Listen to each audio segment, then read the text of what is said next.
Alléluia. Yamba loyembo motema. Zwa loyembo ya motema, ibonza na pesi na yokolo. Misama yawe. Zwa loyembo ya motema, ibonza na pesi na yokolo. Misama yawe. Kembo ezali yayo, ibonza na pesi na yokolo. Misama yawe. Kembo ezali yayo kolo, ibonza na pesi na yokolo. Misama yawe. Nani oya kufelanga, atika nkembo na likolo. Ezali yo Yesu.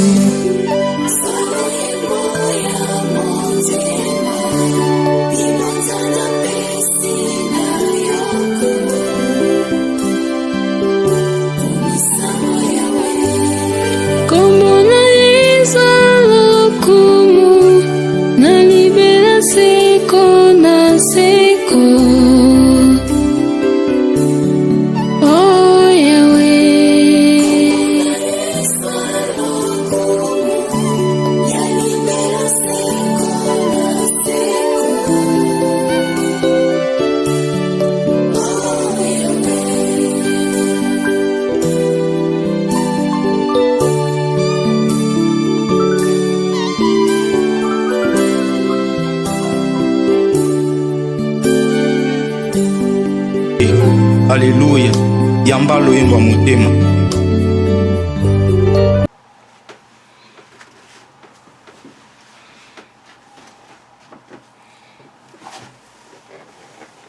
Shalom, shalom, très chers téléspectateurs, que Dieu vous bénisse là où vous nous suivez.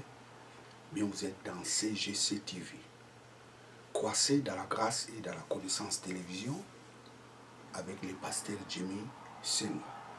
Bien, très chers téléspectateurs, aujourd'hui je parlerai sur la repentance et la délivrance. C'est quoi la repentance et la délivrance? C'est quoi? Quand est-ce que l'homme est délivré? Bien, à travers ces messages, vous allez comprendre la pensée de Dieu. Bien, je commence par la prière avant d'aborder le message d'aujourd'hui. Éternel Dieu, Papa, merci pour ces beaux moments que tu m'as accordé pour prêcher ta parole à la multitude de gens qui me regardent dans ces moments. Laisse que ton esprit illumine leur cœur pour qu'ils saisissent l'importance de cette prédication. Parce que ta parole déclare: Dieu veut que tous soient sauvés et parviennent à la connaissance de la vérité. Laisse que ces messages amènent ton peuple à la connaissance de la vérité de ta parole. Je te rends toute la gloire au nom de Jésus-Christ, mon Seigneur et mon Sauveur. Amen. Praise God. Alléluia. La repentance et la délivrance. Alors, c'est quoi la repentance? La repentance, en grec, c'est métanoïa. Métanoïa. Métanoïa.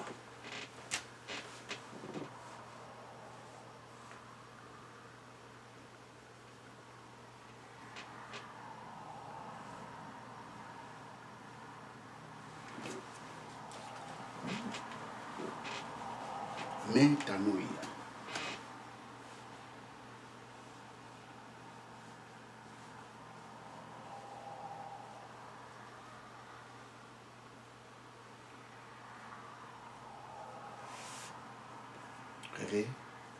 repentance.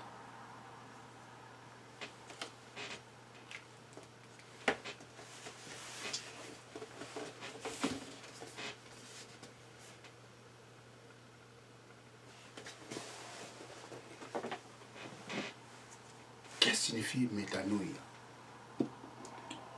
Métanoïa, ça signifie les changements de mentalité. Ou les métanoïa, ça signifie les changements d'intention. Métanoïa signifie encore une tristesse qu'on éprouve de ses péchés et la douleur offensée. Dieu. C'est ça la repentance. Lorsque quelqu'un regrette de ce qu'il a fait, c'est la repentance. C'est ça métanoïa. Métanoïa, ça signifie tout simplement les changements de mentalité et d'intention. Prenons Luc, chapitre 15, verset 7. Luc 15, 7.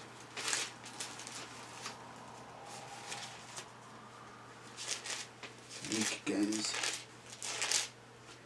7. De même, je vous le dis, il y aura plus de joie dans le ciel pour un seul pécheur qui se répand que pour 99 justes qui n'ont pas besoin de repentance. Dieu se réjouit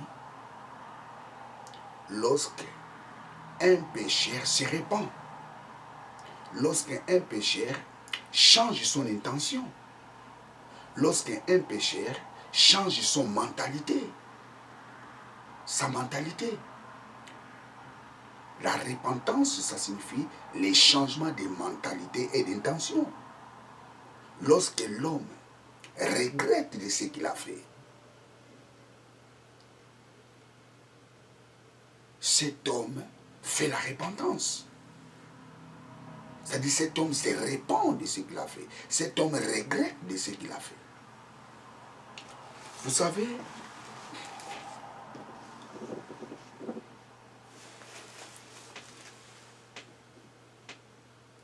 Jean-Baptiste prêchait la repentance aux gens qui étaient dans les biens et qui s'est détourné de la loi de Moïse.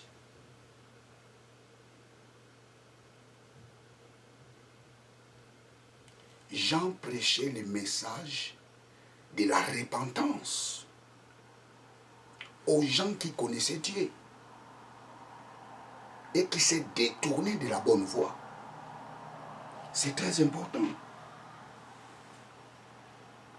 Il leur prêchait d'accepter Jésus-Christ pour la rémission de leurs péchés.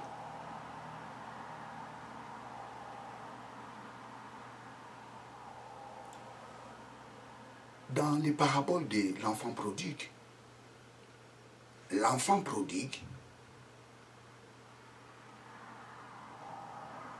connaissait son père. Il était dans la maison de son père.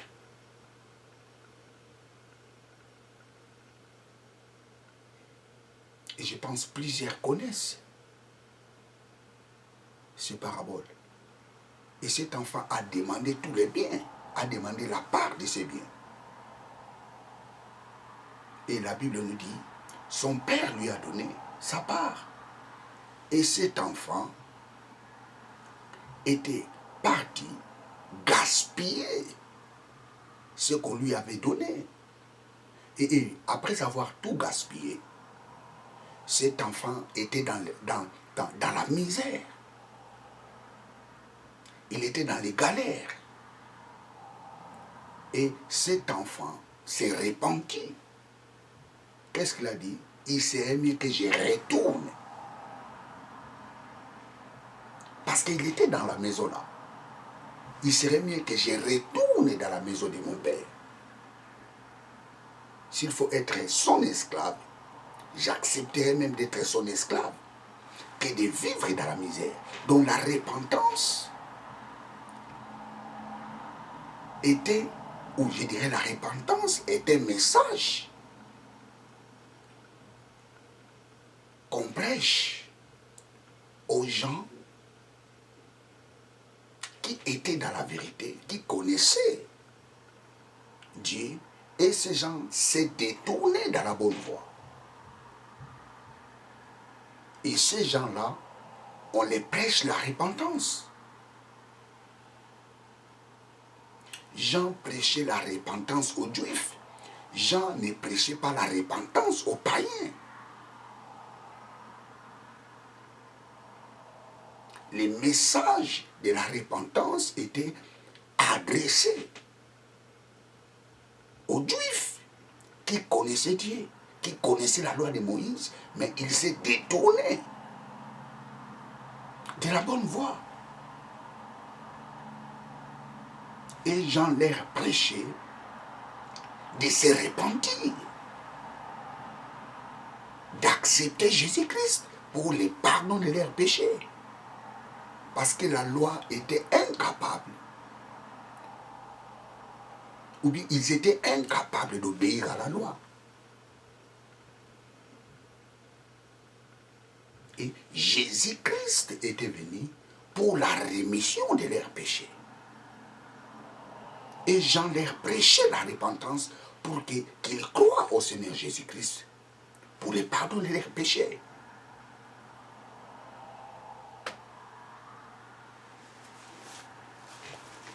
Matthieu chapitre 3, verset 11.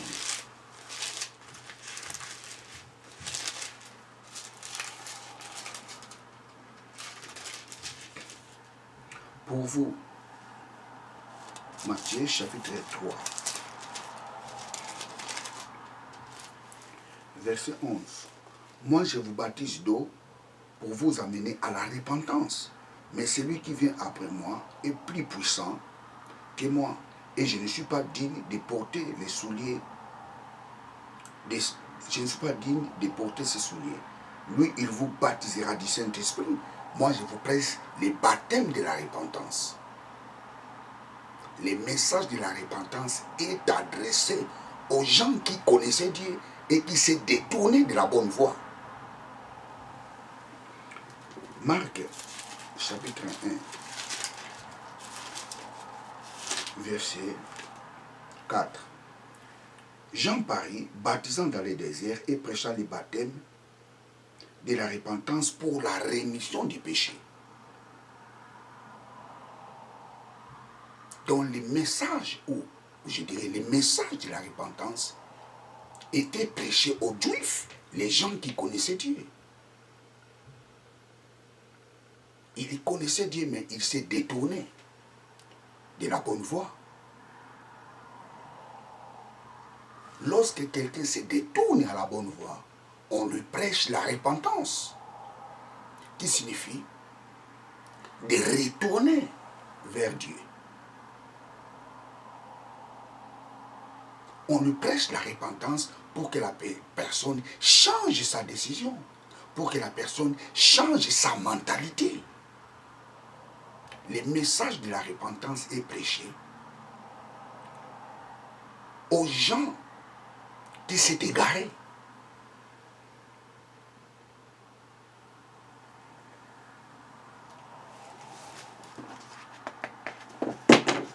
Praise God, hallelujah. La repentance, ça signifie revenir à la bonne voie. Et ce message est prêché aux gens qui étaient dans les biens. Et après un moment donné, ces gens se sont égarés. C'est à eux est adressé le message de la repentance. La repentance, ça signifie revenir à Christ. La repentance, ça signifie accepter Jésus-Christ pour la rémission de vos péchés. Tous les gens qui ont abandonné leur foi, on leur prêche la repentance.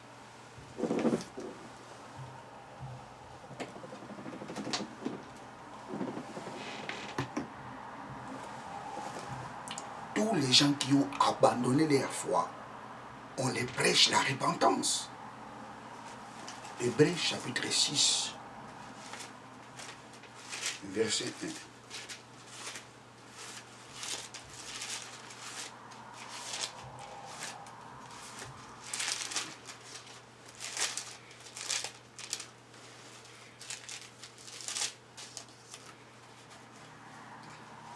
Hébreux chapitre 6, verset 1.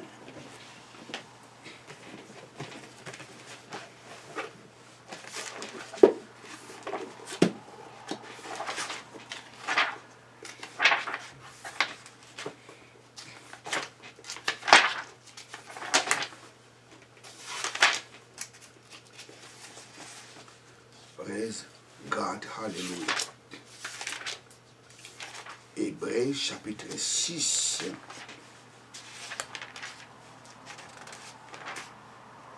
verset 1. C'est pourquoi, laissant l'enseignement élémentaire sur les Christ, élevons-nous à l'enseignement parfait sans revenir sur des articles fondamentaux du repentir des œuvres mortes et de la foi en Dieu. Vous savez, je vais prendre la version Darby. Je prends la version Darby, Hébreux. Je prends la version Darby, Hébreux, chapitre 6, verset 1.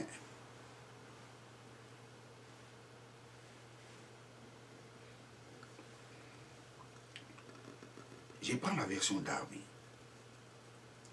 C'est pourquoi, laissant la parole du commencement de Christ, avançons vers l'état. Avançons vers l'état d'homme fait, ne posant pas de nouveaux fondements de la repentance des œuvres mortes et de la foi en Dieu. Vous remarquerez, le livre des Hébreux est un livre, ou bien est une épître dont le message est adressé aux Juifs qui étaient dans le christianisme et qui ont abandonné le christianisme pour retourner dans le judaïsme. Et l'épître aux Hébreux a été adressé à ces gens.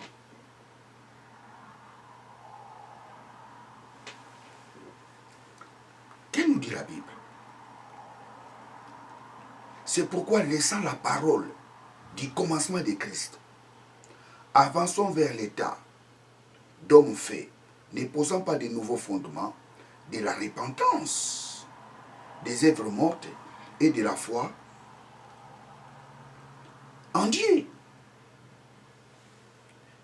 de la doctrine des baptêmes, de l'imposition des mains, de la résurrection des morts, des jugements éternels. Ce que nous ferons si Dieu le permet.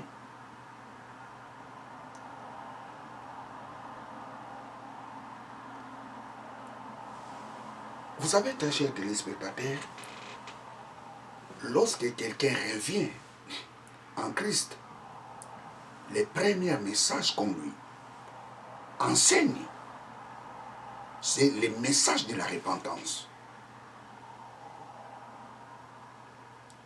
On ne peut pas directement commencer à lui enseigner d'autres choses. On lui commence d'abord par les messages de la repentance, l'abandon des œuvres mortes.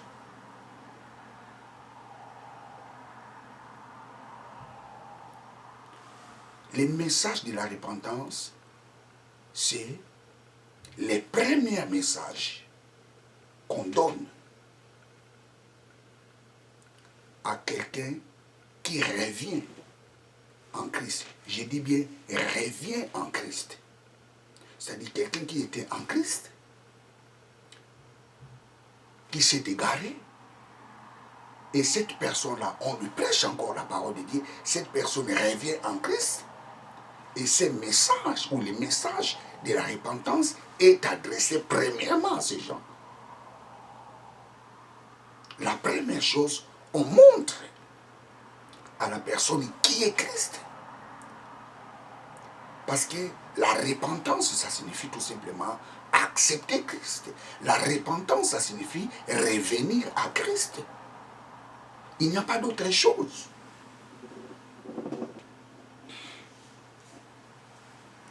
Tous les gens qui ont abandonné leur foi, on leur prêche la repentance, c'est-à-dire revenir à Christ. Qui signifie abandonner les œuvres mortes. Hébreux chapitre 6, verset 1. C'est ça que l'apôtre Paul dit. Lorsque nous allons arriver vers vous, nous allons commencer par les premières choses, les éléments élémentaires. La repentance, les baptêmes, ainsi de suite. Vous savez, il y a une grande différence entre la repentance et la conversion. Vous savez, plusieurs personnes n'arrivent pas à faire cette différence. La repentance n'est pas la conversion. La conversion,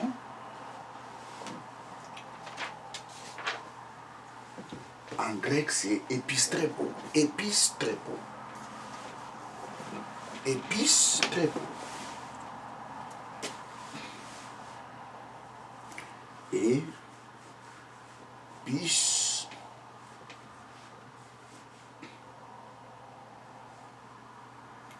trépo.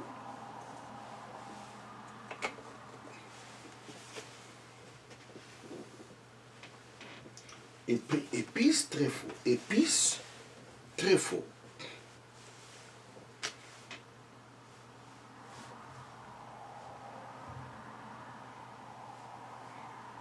Qui signifie conversion.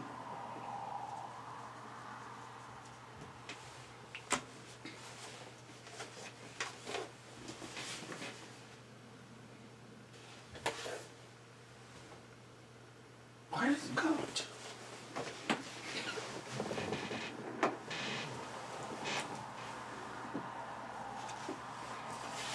Je vais l'écrire très bien avec les stylos noirs.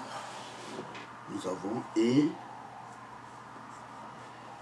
épice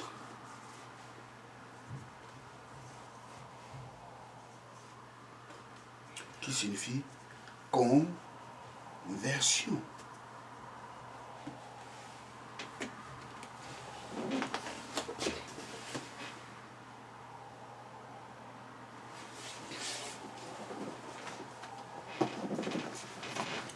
Épistréphos, ça signifie se tourner vers. Épistrépo, ça signifie se détourner vers. Plus loin, épistrépo, ça signifie retourner. Épistrépo, ça signifie ramener. Lisons Luc chapitre 22, verset 32.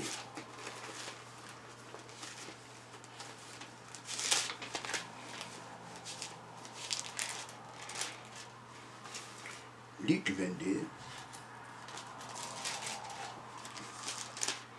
22, 32. Mais j'ai prié pour toi, afin que ta foi ne défaille point. Et toi, quand tu seras converti, affermis tes frères. Mais toi, quand tu seras converti, Jésus n'avait pas dit à Pierre, quand tu seras repenti. Jésus dit à Pierre, quand tu seras converti. Le verbe qui est ici, c'est épistrépo. Le verbe, c'est convertir. Quand tu seras converti, il n'a pas dit quand tu seras métanoïa. Il a dit à Pierre, quand tu seras épistrépo, épistréfo,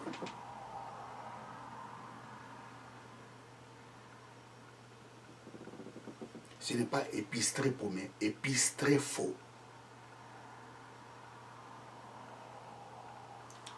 Praise God, quand tu seras épistréfo, affermis tes frères.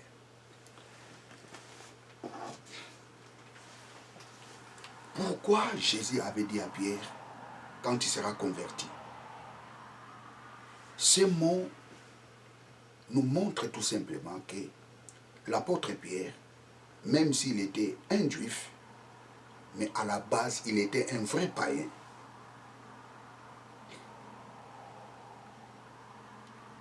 Il n'a pas dit à Pierre quand tu seras repenti. Mais il a dit à Pierre quand tu vas se convertir. Lisons encore ça. Attendez, mais j'ai prié pour toi afin que ta foi ne défaille point. Et toi, quand tu seras converti,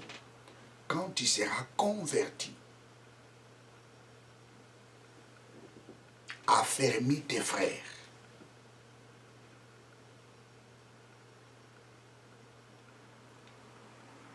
Épistréfo ou convertir, ça signifie se tourner ou tourner ou détourner ou se détourner ou ramener vers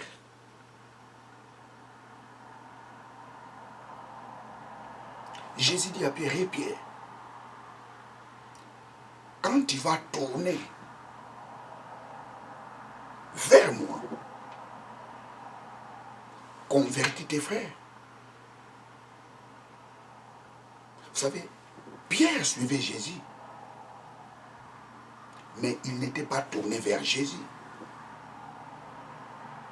Il était toujours un païen. Mais Jésus lui dit, quand tu vas se convertir, quand tu vas tourner vers moi, affermis tes frères. Actes chapitre 15, verset 19.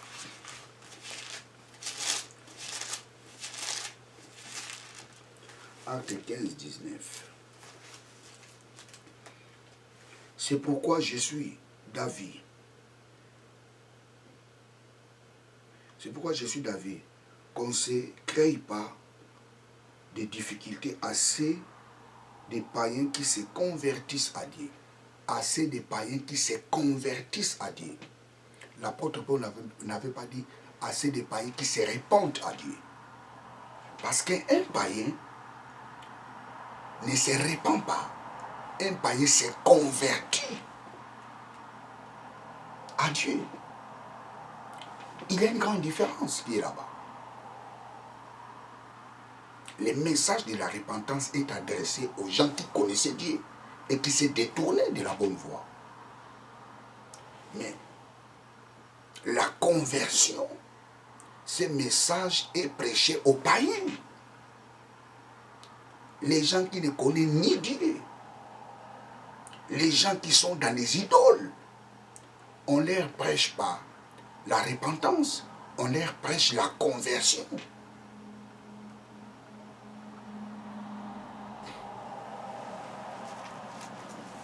Disons encore acte 26, 18. Acte 26, 18. Acte 26, 18.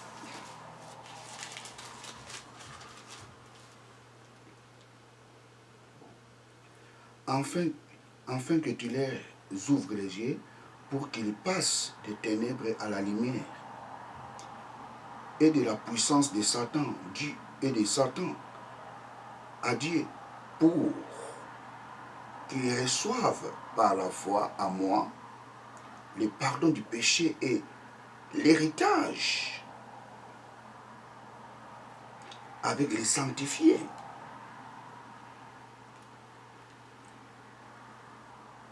26. Praise God. Hallelujah.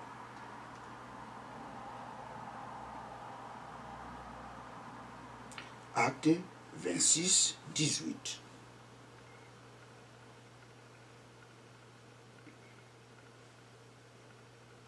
Prenons Acte 26, 20 à 21.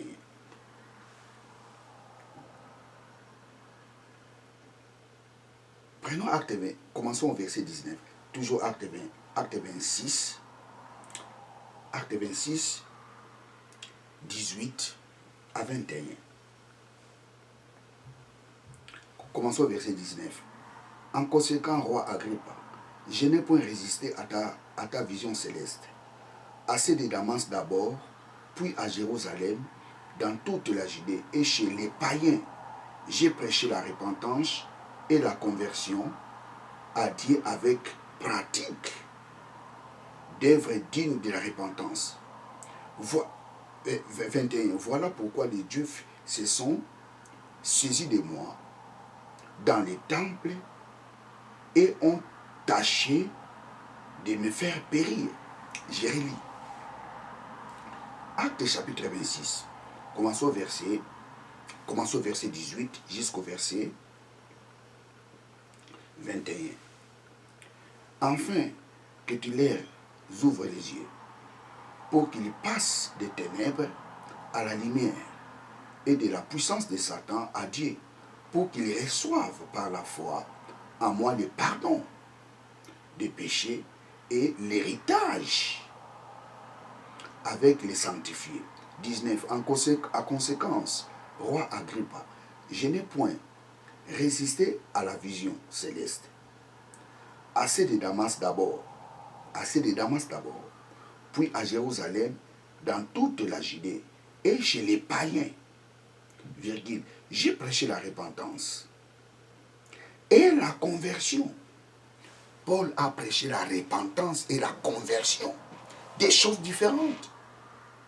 J'ai prêché la repentance et la conversion. Il prêchait la repentance aux Juifs et la conversion aux païens.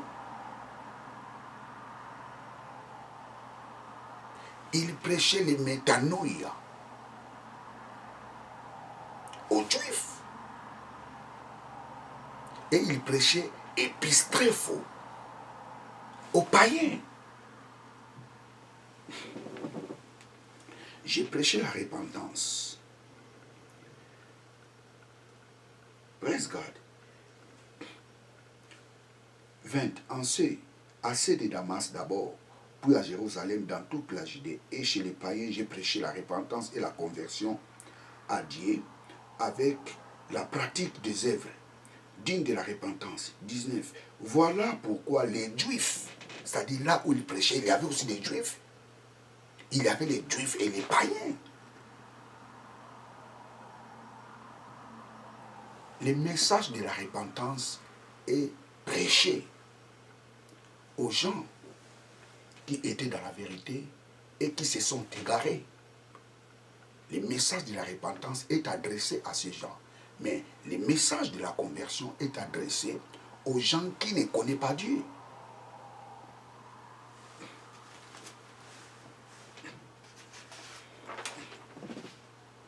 Paul, devant les païens, il utilise le mot conversion. Il n'utilise pas le mot repentance. La conversion, ça signifie tourner vers. La repentance, plutôt la conversion, ça signifie détourner. La conversion, ça signifie ramener. Le message de la conversion est un message adressé aux païens de tourner vers son Créateur par Jésus. Je recommence. Le message de la conversion est prêché aux païens pour qu'ils tournent, pas retourner, pour qu'ils tournent vers les dieux véritables en croyant Jésus. personne ne peut aller au Père sans passer par Jésus.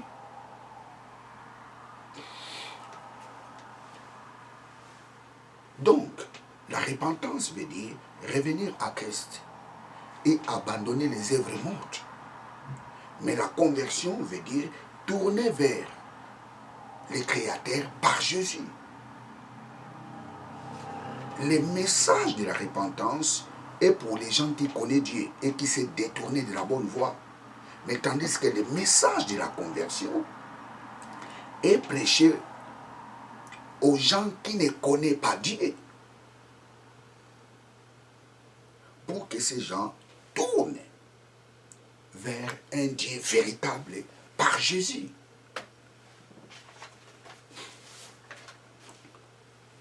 À l'église, on ne peut pas prêcher chaque jour la repentance.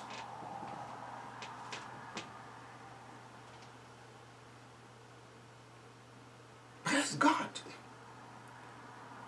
À l'église, ce n'est pas un endroit de prêcher la repentance et la conversion. Pourquoi? Parce que l'église, c'est l'endroit de la perfection.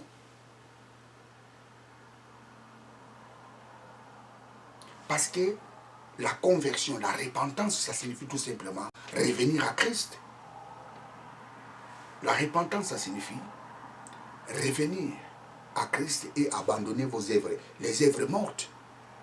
Ça, c'est la repentance. La conversion, ça signifie venir ou tourner vers les dieux véritables en croyant à Jésus-Christ.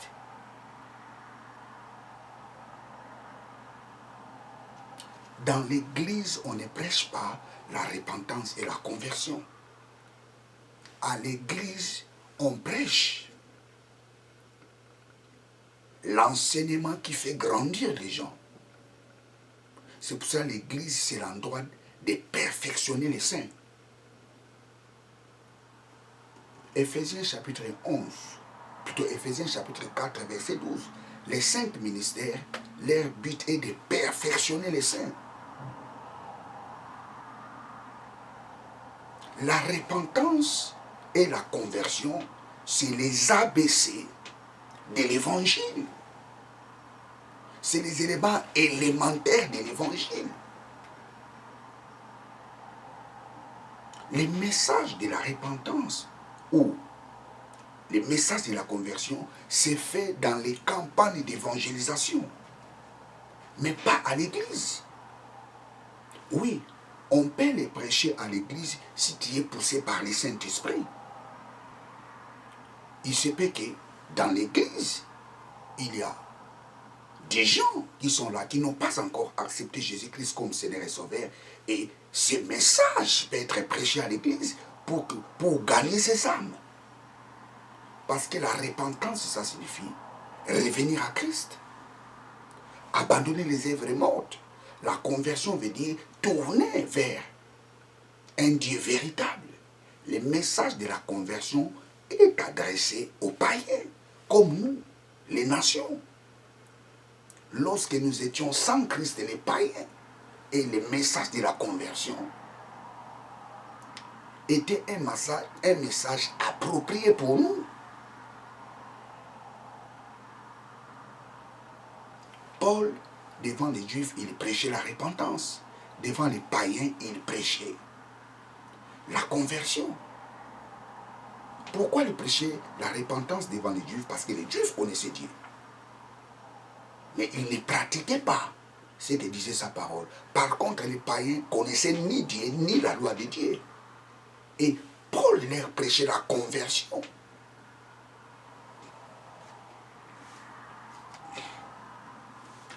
Il y a des gens qui prêchent la purification du corps, mais ils prêchent la sanctification.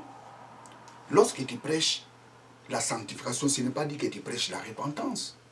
Lorsque tu prêches la sanctification, vous savez, le mot sanctification Plusieurs personnes aussi, des fois, ne comprennent pas la signification de ces mots. La sanctification vient du verbe agiazo.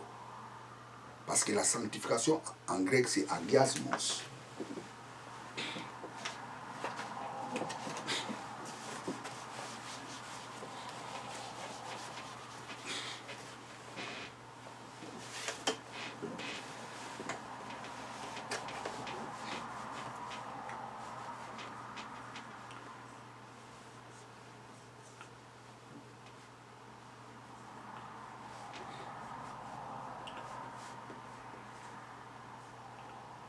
Agiasmos.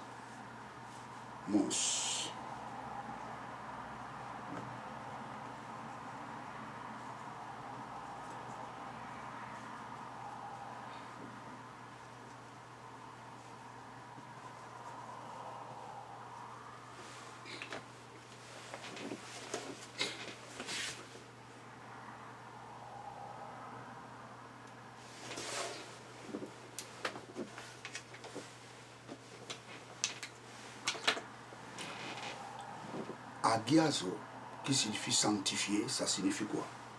Ça signifie mettre comme consacré à Dieu. Sanctifier, ça signifie rendre saint. Sanctifier, ça signifie consacrer. La sanctification ne veut pas dire abandonner les péchés. Dieu dit à Moïse, vous sanctifierez le 7e jour. Ça signifie vous consacrerez le 7e jour. Vous mettrez à part le 7e jour. Les mots sanctifie. La sanctification ne veut pas dire abandonner les péchés. Il y a des gens qui prêchent la sanctification à l'église et disent qu'ils prêchent la repentance. Ça, c'est la confusion.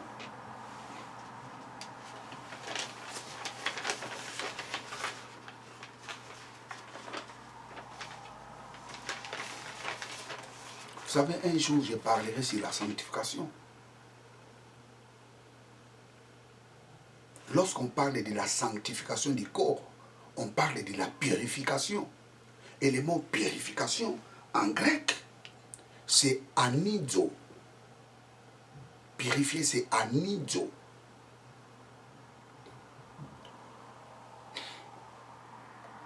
La sanctification du corps, c'est la purification du corps. C'est ça, la sanctification pratique. Vous savez, un jour, j'en parlerai.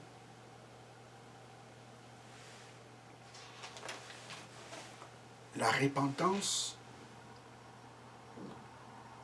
veut dire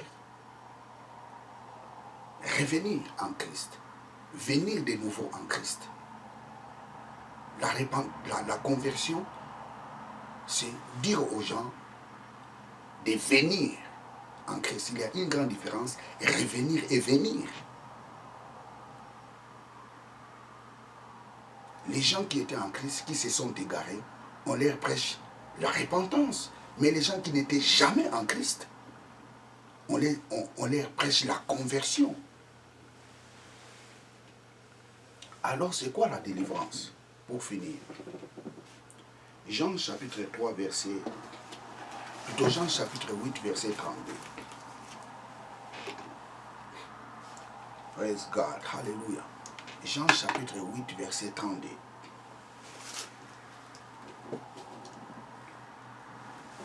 Jean chapitre 8 verset 32. Jean chapitre 8 verset 32. Vous connaîtrez la vérité et la vérité vous affranchira.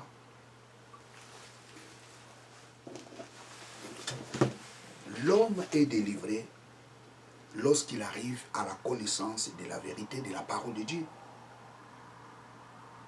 L'homme est délivré lorsqu'il arrive à la connaissance de la vérité de la parole de Dieu. Pendant qu'il reste ignorant, il sera toujours sous les jougs de l'ennemi.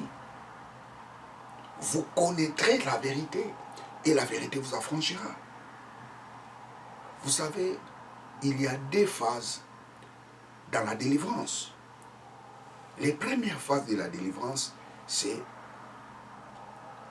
la phase de la nouvelle naissance. lorsque l'homme accepte Jésus-Christ comme Seigneur et Sauveur, il est délivré. Ça, c'est la première phase. Il n'y a plus de condamnation pour ceux qui sont en Christ. Romains chapitre 8, versets 1 à 2.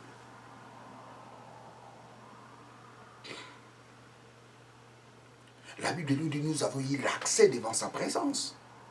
Les jours où nous avions accepté Jésus-Christ comme Seigneur et Sauveur, Dieu nous a délivrés.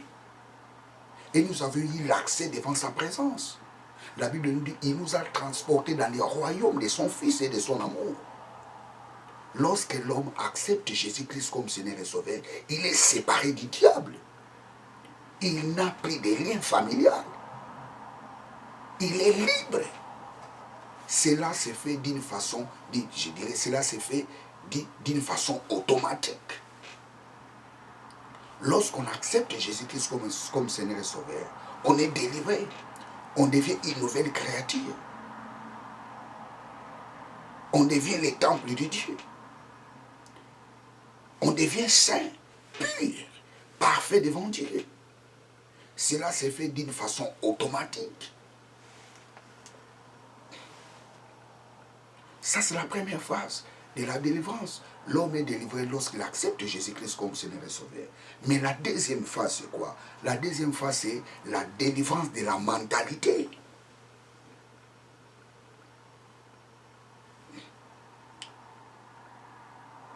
La deuxième phase de la délivrance, c'est la délivrance de la mentalité.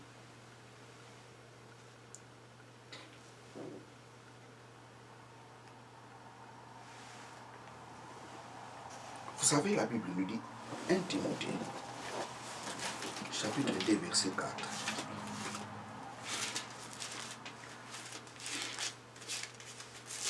Timothée, chapitre 2.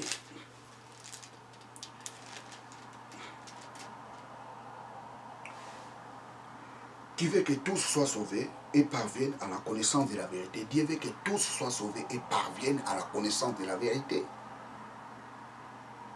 Les jours où nous avions accepté Jésus-Christ comme Seigneur et Sauveur, c'est que ces jours-là nous étions sauvés. Nous sommes devenus les enfants de Dieu. C'est que ces jours-là nous avions reçu notre délivrance. Mais la deuxième chose, Dieu veut que nous parvenions à la connaissance de la vérité. Le mot connaissance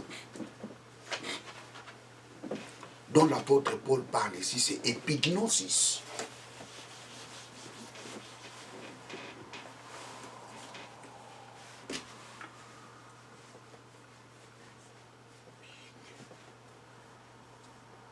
Épignosis.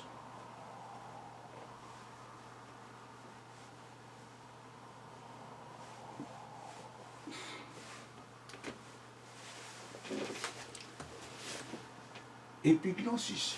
Je vois l'encre n'est pas vraiment bonne. Épignosis. Épignosis.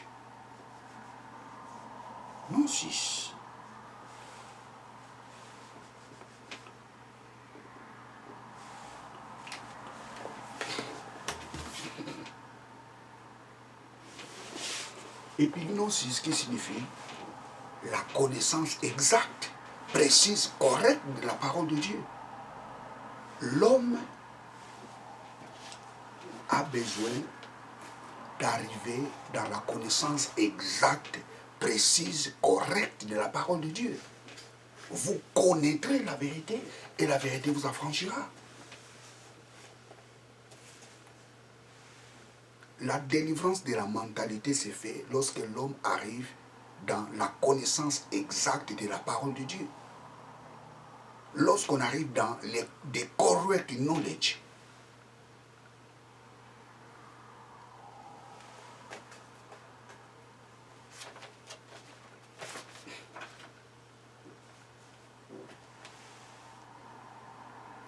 La deuxième phase de la délivrance, c'est la délivrance mentale.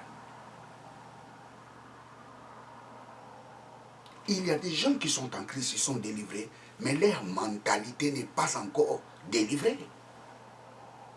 Ils sont sous les jougs de l'ignorance. C'est pour cela qu'il y a des gens qui sont en Christ qui continuent toujours à chercher la délivrance. Il y a des gens qui sont en Christ qui courent toujours derrière les prophètes. C'est pour cela qu'il y a des gens qui sont en Christ, ils sont incapables de faire même une petite prière. Dieu veut que tous soient sauvés et parviennent à la connaissance de la vérité. La première phase de la délivrance, lorsqu'on accepte Jésus-Christ comme Seigneur et Sauveur, la deuxième phase de la délivrance, c'est la délivrance de la mentalité.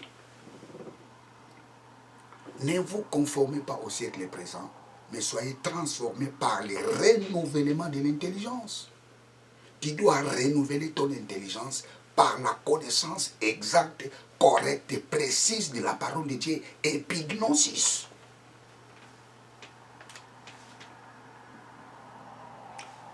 Lorsqu'un chrétien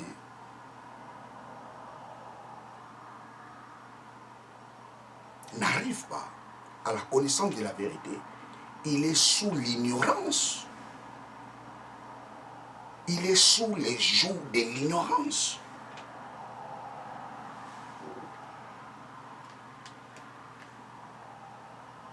Lorsqu'on accepte Jésus-Christ comme Seigneur et Sauveur, on est sauvé. Mais l'ignorance est toujours là. Et cette ignorance est brisée lorsqu'on écoute la parole de Dieu.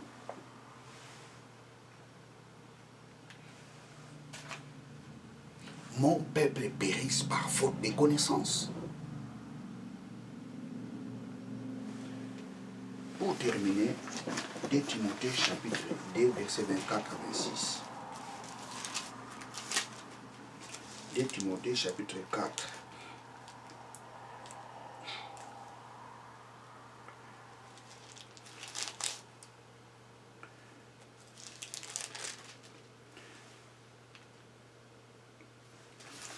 De Timothée, je prends une autre version.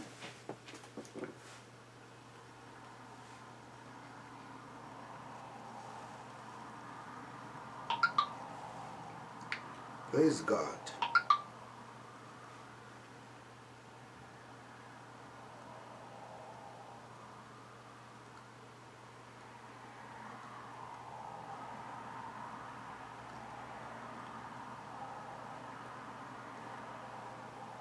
Praise God.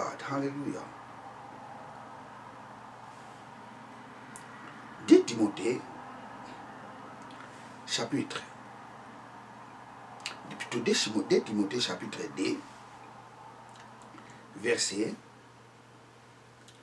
24 à 26. Or, il ne faut pas qu'un serviteur du Seigneur ait des querelles. Il doit au contraire avoir de la condescendance pour tous, être propre à enseigner, doué de patience. 25. Il doit redresser avec douceur les adversaires dans l'espérance que Dieu leur donnera la repentance pour arriver à la connaissance de la vérité. 26.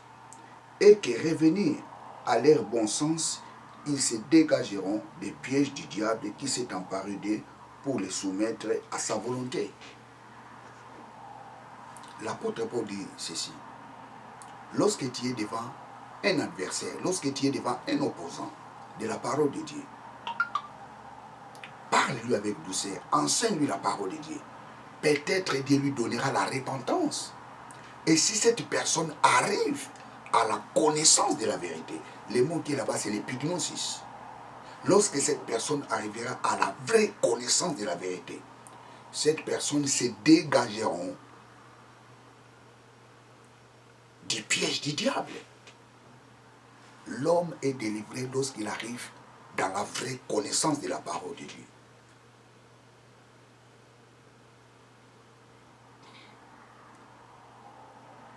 Praise God.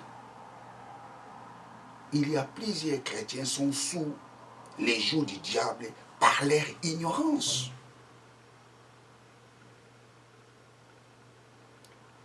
Les messages de la délivrance, ou je dirais les messages de la repentance, est la première phase de la délivrance.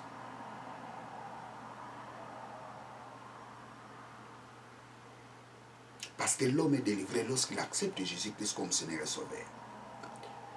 Et l'homme a besoin d'entrer dans la deuxième phase de la délivrance, c'est-à-dire recevoir la vraie connaissance de la parole de Dieu.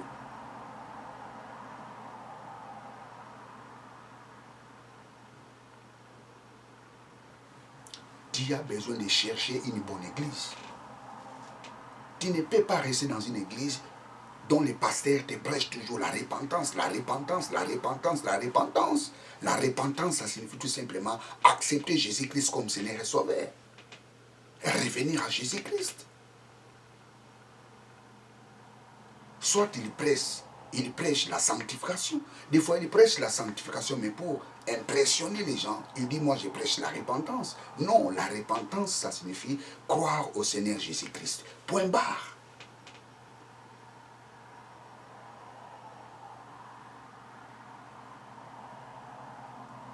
Praise God, alléluia. La repentance, c'est pour les gens qui étaient en Christ, qui sont égarés. Ces gens-là, on les prêche la repentance. La conversion pour les gens qui n'étaient jamais en Christ. On les prêche la conversion, c'est-à-dire pour tourner vers un Dieu véritable, mais en croyant en Jésus-Christ. Tu as besoin de la vraie connaissance de la parole de Dieu.